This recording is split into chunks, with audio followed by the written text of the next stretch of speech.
Greeting everyone. As we are now approaching to the GRC Summit Indonesia 2024, which will be held on 22nd and 23rd August 2024 in Yogyakarta, Indonesia, we have an opportunity to welcome Mr. Stephen Wyatt or Professor Stephen Wyatt, the main speaker at the summit, and also the key resource person in our masterclass. He is going to share some of his thoughts. Allow me to introduce a little bit about Mr. Stephen Wyatt. He is a professor at University of Bath School of Management, United Kingdom, and has been teaching and being engaged in many areas of leadership and strategy. His book on management and leadership in the Fourth Industrial Revolution, or 4IR, is one of the best sellers at international level and inspiring many corporation organizations in building capabilities to achieve superior performance. I would like to show his book in this case for the audience. Now, I would like to invite Steve. Actually, we would like to say it's a great honor to welcome you, Steve, to this short discussion. And in advance, thank you very much for your kind presence. Please, Steve. Well, firstly, thank you so very much for inviting me. I am really looking forward to meeting with you all. I understand there are people coming from government sectors, many different parts of industry, small enterprises, academics. So I am very much looking forward to meeting you all and having discussions with you. Thank you so much for inviting me to come along to this session. Steve, thanks again for your presence in this short discussion. Now, allow me to pose some questions to you as a part of the discussion between us. I would like to show you again your book here. When I finish reading your book on the management and leadership in the Fourth Industrial Revolution here, actually I have underlined the axiom of superior performance in the Fourth Industrial Revolution, where you said that and strongly suggest there are certain axioms, i.e. 1. Build dynamic capacity. Second, drive audacious growth. Third, winning the 4IR or Industrial Revolution talent race, which then make me so curious, and I also believe the audience as well. How do the action will help or drive the organization achieving superior performance, as you have already outlined and discussed and shared through your book here. Please, Steve. Now, I should answer that question by first explaining a bit about the origins of the work that led to the book in the first place.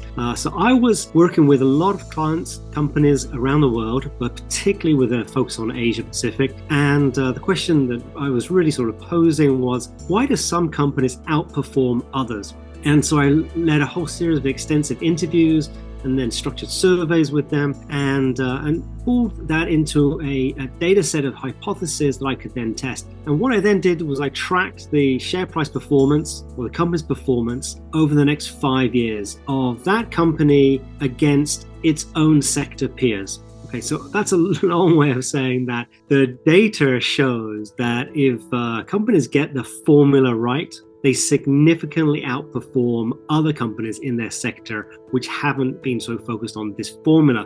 What is the formula? Well, the formula is those 3 axioms you mentioned. And why does that matter so much? Well, if you think about a fast-changing environment, which we are faced with continuously and arguably getting faster with technology adoption, geopolitical disruption, changing demographics, sociographics, and so much changing in the world around us and in the world in which we have to operate. Nothing is standing still. And so the idea that a business can somehow be at a slower pace than all that change, can somehow be taking its sweet time to review plans, make new strategies, make adjustments, the only thing that guarantees is time is lost. And we know that how value is created is by the price earnings expectation that drives up the share price. So it's what we expect earnings to be in the future based on the unknown future, but the turmoil and change that are going to come along. So the more confidence we have that a firm is not going to be waiting for change to happen to it, but in fact is leaning in, leaning forward and adapting and making some of those changes happen for their own benefit, the more positive their results are and the more positive expectations are for their share price, the expectations of price earnings ratio going up. So that's really one of the things came out from this research, was this idea that the firms that lean forward into the unknown lose less time than the firms that lean back and wait for more data to validate or help them take higher quality decisions. We also learned that this idea of taking high quality decisions by waiting for more confirmatory data is quite misleading in itself, because we always take decisions in business or government on the basis of the future implications, the impact that will happen on the basis of the decisions we take now.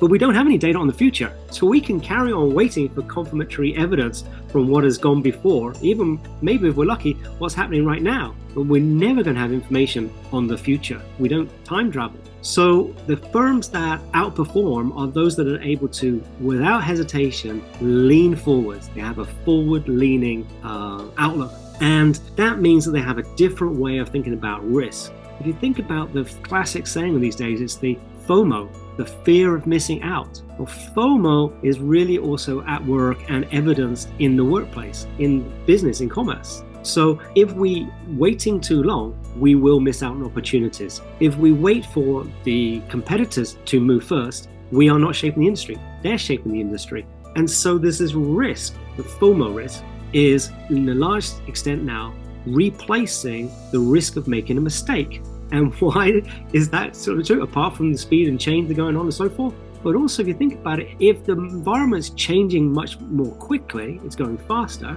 if we make a step and it's not quite right, that's fine, because it's a very fluid place that we're in. So we can course correct, we can change direction, as long as we are attentive to the unfolding situation around us. We make a step, we look to then think about, is that creating options for us to double down, to scale up, to learn more, to experiment, even withdraw if necessary, or delay a little bit longer. But we are creating those steps with an experimenter's mindset, which create and increase the optionality of what we do going forward. So we're not just taking a gamble as to what we think is going to happen and then sticking to that plan. No, we're actually moving very intelligently and deliberately forward, but not in a way that locks us in to one set of decisions. We are being adaptive, all right? So we're moving faster and we want to be adaptive. And it turns out that the more adaptive you are in your thinking and mindset, the more attentive you are to the things that are happening on the edge of your sector, the edge of your space, the more you're integrating different voices, your sensory capabilities are increasing. The more you do that, the faster you take decisions, because you also are now more confident in your ability to adapt. Whereas those firms and organizations and individuals who are least confident in their adaptive capabilities therefore take longer to take decisions. So the penalty for not being adaptive is increasing, and the benefits from being adaptive, sensing what's going on, being very attentive to that, is increasing the benefits from that. So that's really the nexus of the work, and that's where those three axioms come together. If you like, the first part is perhaps leaning forward, right? It's really being able to be agile in the way you think about change management, being a transformation, there's continuous evolution, never stopping. But you've also got to take people with you. So that's why you need to have human-centered workforce management. You've got to be inspiring them to move forward and not having this idea of change fatigue. Oh, another program, another person's coming in, another idea is happening.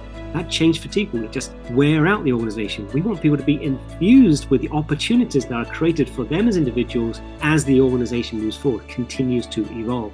And then the dynamic capacity, those are the three capabilities you build into the organization, axiom number one. And that's really where you've got to have this sensing, making sense capability to see what's going on and understand how to join the dots to get those patterns and recognition. You need to be able to seize and replicate, to actually do something with that, put it into motion, those experiments that I was talking about before, which you can then build on, double down on, and so forth, and reposition, reconfigure. Because at times you're going to have to significantly change what you're doing as an organization, but you need to do that in a planned manner, which is a consequence of sensing, making sense, seizing and replicating, not just going, are we in or are we out, and doing it in a stochastic kind of manner.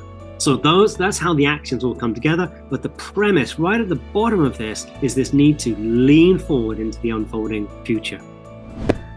Thank you so much, Steve, for the explanation.